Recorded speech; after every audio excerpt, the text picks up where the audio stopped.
Hello, Ram Ram मेरे YouTube परिवार को। कैसे हो आप सभी लोग? आई होप आप सब ठीक होंगे। मैं भी ठीक हूँ। तो मिलते हैं हम आज के ब्लॉग में। हमारी शुरुआत होती है कपड़े धोने से। आज हमारे यहाँ लाइट नहीं आ रही है क्योंकि कल हमारे यहाँ तूफ़ान आने की वजह से लाइट चली गई थी। तो मैं हाथ से ही कपड़े धोने लगी। ये देखो रुद्रांश भी आ गया। मम्मा मैं भी धुलाऊँगा कपड़े। मैंने कहा रहने दो, मैं ही धो लूँगी। कह रहा नहीं मम्मा, मैं भी आपकी हेल्प कराऊँगा। फिर मैंने रुद्रांश को नहलाया, फिर मैं नहाई, फिर मैं अब खाना बना रही हूँ। मैं सिंपल सा खाना खिचड़ी बना रही हूँ क्योंकि आज आराध्या के पापा और उसके बाबा जी तो यहाँ पर हैं नहीं। वो मेरी बड़ी ननंद के यहाँ अम्बाला गए हैं, वहाँ पर उनको कुछ काम था। फिर रुद्रांश भी बैठा था मेरे पास में, कह रहा मम्मा हेल्प करा दूँ। मैंने कहा नहीं रहने दो, बैठ जाओ। फिर मुझको आज आराध्या को स्कूल लेने भी जाना है क्योंकि उसके पापा तो है नहीं, इसलिए मैंने सोचा चलो खिचड़ी फटाफट से बन जाएगी। अब मैं उसको लेने जा रही हूँ। ये आराध्या के स्कूल का रास्ता है। ये आराध्या का स्कूल भी आ ही गया। ये आराध्या आ रही है अब स्कूल से। ये देखो हमारे यहाँ का तालाब है, इसमें कमल के फूल खिले होते हैं। ये देखो इसमें कितने कमल के फूल खिले हैं। ये तीनों बैठे हैं खाना खाने के लिए। ये खिचड़ी खा रहे हैं। रुद्रांश अपनी बूजी को खिला रहा है। बूजी आप खा लो, आप खा लो।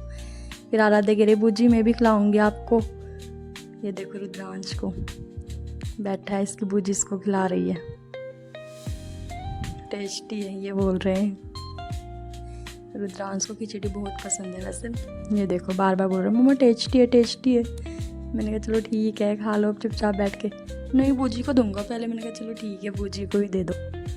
फिर मैंने थोड़ा रेस्ट किया। फिर शाम हो गई, मैं चली गई घास काटने के लिए अपनी गाय के लिए क्योंकि आराध्या के पापा है नहीं यहाँ पर। तो मैंने सोचा चलो मैं ही काट लेती हूँ।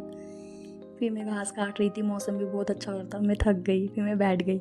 ये देखो हमारा लीची का बाग है। मैं देख रही थी, मैंने कहा चलो लीची आई या नहीं। इस बार बहुत कम है वैसे, आई नहीं है ज़्यादा, कच्ची भी है वैसे। फिर चलो हम आपको अपना बाग दिखाते हैं। इसमें सारे फ्रूट्स हैं, लेकिन इस बार आम तो आए ही नहीं हैं। सारे पेड़ों पे ऐसे ही है। लगता है आम राजा हमसे नाराज़ है, वो इस बार आए नहीं हैं। फिर हम सारे बाग में घूमने लगे। मैंने कहा चलो देखते हैं सारे पेड़ पे क्या क्या लगा है। फिर हम पहुंच जाते चलते चलते हमारे बाग के सबसे छोटे पेड़ पे। ये हमारा 12 महीने का पेड़ है, इस पर हमेशा लगते रहते हैं आम। इसके आम भी बहुत टेस्टी होते हैं। ये देखिए, पर इस पर इस बार आम नहीं आए हैं, थोड़ा लेट हो गया, पर आएंगे तो लेट हो गया। आते हैं इस पर तो आम 12 महीने, बहुत टेस्टी भी होते हैं आम इसके। फिर हम घूमते घूमते पहुँच गए अपने नींबू के पेड़ पर। ये हमारे बाग में नींबू का पेड़ है, इस पर फर्स्ट टाइम नींबू लगे हैं। देखिए कितने छोटे छोटे से। मौसम बहुत अच्छा था, मैं बैठ गई। आराध्या भी आ गई, बोल रही मम्मा मैं भी आ गई, सो के उठ के आई है। यहीं पे ऐसे ही यहाँ पे बहुत ठंडी ठंडी हवा चल रही थी। मैं कह रही बहुत अच्छा लग रहा है यहाँ पे बैठ के। घास काटने की सारी थकान चली गई। अब ये देखो कूद कूद के लीची तोड़ रही है। बोल रही मैं तोड़ूंगी आपको भाभी तोड़ के। फिर मैं पेड़ पे चढ़ी। ये बोल रही भाभी पेड़ पे चढ़ के दिखाओ। मैंने कहा ठीक है। ये शर्त लगाती है कि मैं 500 रुपये दूँगी। मैंने कहा चलो ठीक है मैं चढ़ के दिखाऊँगी। मैं चढ़ के बैठ गई। देखो मुझे कितना मज़ा आ रहा है बैठ के। मैं बोल रही हूँ देखो तपस्या में चढ़ गई पेड़ पे। देखो इस लड़की को, इतनी झूठी है ना ये। शर्त लगा ली इसने, भाभी चढ़ जाओ पैसे दूंगी, पर पैसे दिए ही नहीं। फिर रहने दो मत दो। मैं भी बैठ गई, सिंगर बन रही हूँ, गाने गा रही हूँ बैठ के आराम से। देखो कितना अच्छा लग रहा है पेड़ पे बैठ के। ये देखो चढ़ के उतरने ही भूल गई। मैं कह रही बचाओ बचाओ। ये लोग हंस रहे हैं। अब गिरी भाभी, अब गिरी। गिरा ही दिया इन लोगों ने तो मुझे।